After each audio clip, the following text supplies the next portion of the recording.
Welcome to the Making of a Nation, American History in VOA Special English. A new leader stood before the American people on March 4th, 1913. He was Woodrow Wilson, the 28th President of the United States. Wilson belonged to the Democratic Party. He was progressive in his belief that government should take an active part in efforts for social reforms. This week in our series, Kay Gallant and Harry Monroe begin the story of Wilson's presidency.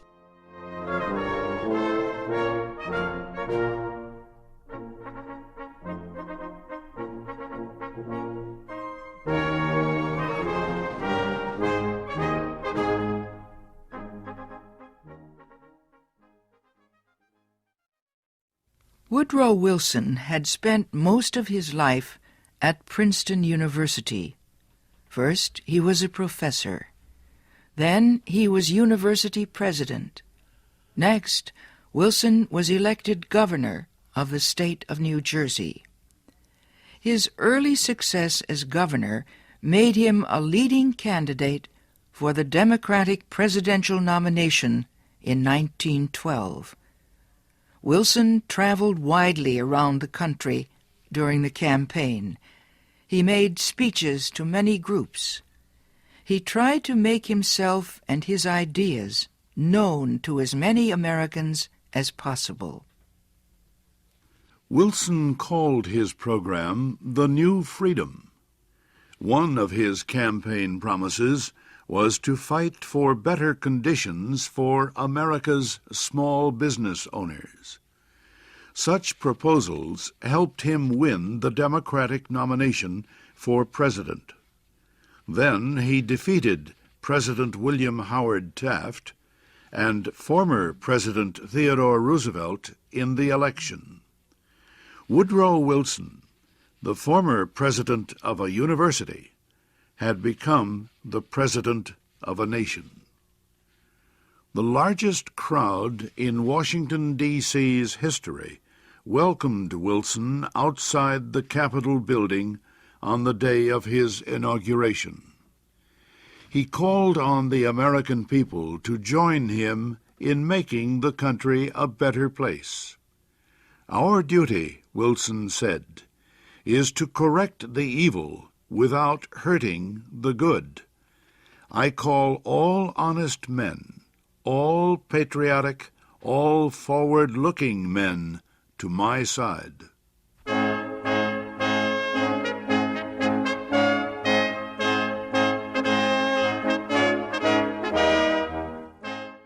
Wilson wasted no time. He immediately called a special session of Congress to act on Democratic campaign promises to reduce import taxes or tariffs. Wilson felt strongly about the need to reform these taxes. He broke tradition by leaving the White House to appear before Congress in person to appeal for his tariff proposals. Many members of Congress opposed Wilson's plans, but the new president used the results of a Senate investigation to win the fight. The investigation showed that a number of senators owned companies that depended on high tariffs for their profits. The votes of these senators were influenced by their property holdings. Public knowledge of the situation forced many of them to give up their holdings and stop resisting tariff reform.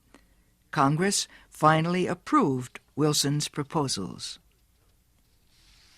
Lower tariffs reduced the amount of money taken in by the federal government. So the Senate also approved a tax on income or earnings. A constitutional amendment had been passed earlier to permit such a tax. President Wilson and the Democratic Party were pleased with the new tariff and income tax bills. But they were far from finished. Next, they turned their efforts to reform of the banking industry. For several years, many people had recognized the need for changes in the banking system. The old system of uncontrolled private banks had developed years earlier, before the United States became a major industrial nation.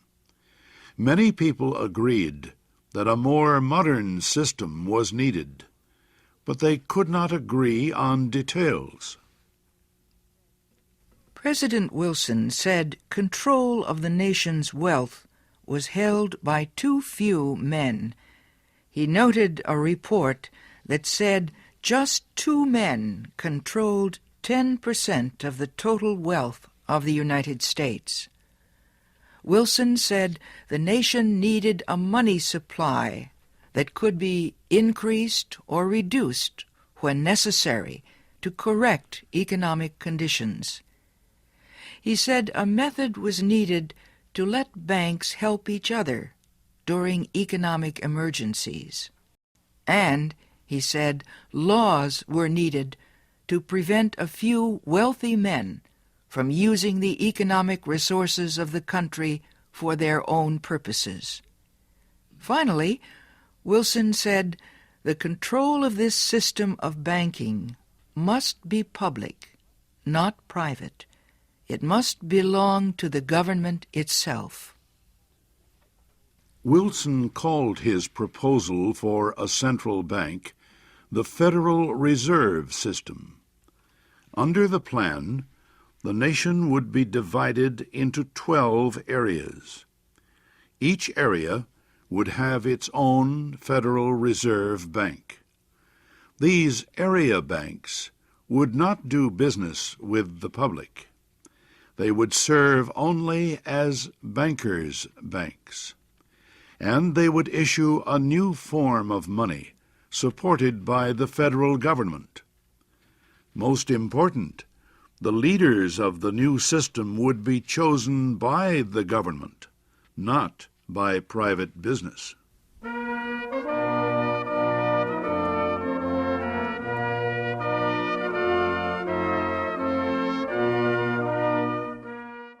Bankers, business leaders, and their representatives in Congress sharply criticized President Wilson's proposals. They said government control of the banking system was socialism, not capitalism. But Wilson refused to change his proposals, and he helped to lead the fight to make them law. Finally, Congress agreed. It did not take long for bankers to discover that the new system was much better than the old one. Today, the Federal Reserve System is one of the most important institutions in the United States. For Woodrow Wilson, the fight over the banking system was yet another political success. He had won major reforms in the nation's tariffs, taxes, and banking systems.